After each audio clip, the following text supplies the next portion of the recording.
Once ang Dios may mukupot sa mong future, na kay pinaka the best na future. And talking about best na future, we are not talking about riches, money, nice mansions, nice cars, expensive jewelries.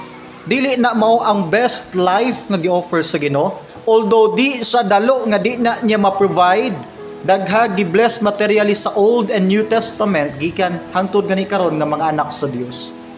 Pero ayo pag-expect na nga klase nga life.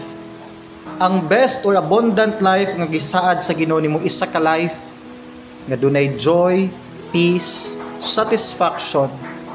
Nay life nga God directed nga life. Kay bisag naa pa nimo tanang butang sa kalibutan ug di ka malinawon, dili na success. Daghan kag talents, daghan kag access, daghan kag connection nga mga tao, pero kung di ka satisfied, gubot ug kulang gihapon. So ang pinaka-importante sa kinabuhi nasa inner achievements, wala sa mga literal, physical, material nga achievements. Ug munay saad sa Dios diha nimo. Siya naghimo sa time. So kabalo siya unsa nga ang perfect nga time gyud sa imong promotion. Na specific nga year, month, o date nga diha ihatag ang promotion. Siya naghimo sa tao. Siya nag-design sa mga tao. Kabalo siya unsay mga weaknesses o strengths sa mga tao.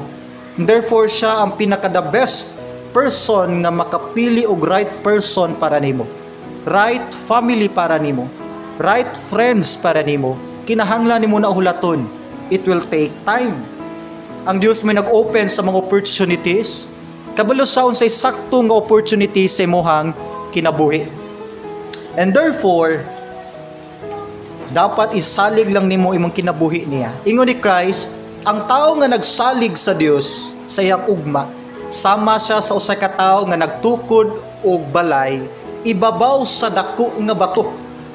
Again, ang balay nagsimbolo sa imong future, sa imong life, sa imong career, tanang aspect sa imong kinabuhi. Ug ang rock din nihi nagsimbolo ni Jesus Christ. Once imong life naka-grounded na diha sa obedience ni Christ, na kay lig-on nga kinabuhi. Ang Christian life, ang isa ka obedient nga Christian nga tubangan sa Dios, wa nagsaad ang Dios og kinabuhi nga walay problema. Wa sa nagsaad og kinabuhi nga wala nay mga mo against nimo, wa nay mga painful nga mga situations. Ang saad sa Dios usa ka kinabuhi nga lig-on. In fact, ang Christian life ang kinabuhi nga puno gyud og mga testing. Yes, human si Christ na baptized, gitistingan din siya sa yawa sa kamingawan. 40 days, 40 nights sa nagfasting. Niabot din si Satan. Ingon si Satan, kung anak ka sa Dios, himuan ning bato nga pan.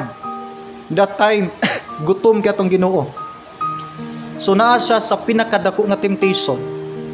Ingon si Satan, ihatag nako na nimong kanindot sa syudad kung mo-serve ka nako. Church, i-check na to ang atong blessing, kay even si Satan mo bless pod nato. Pero na siya kapalit mo bless sa atong life.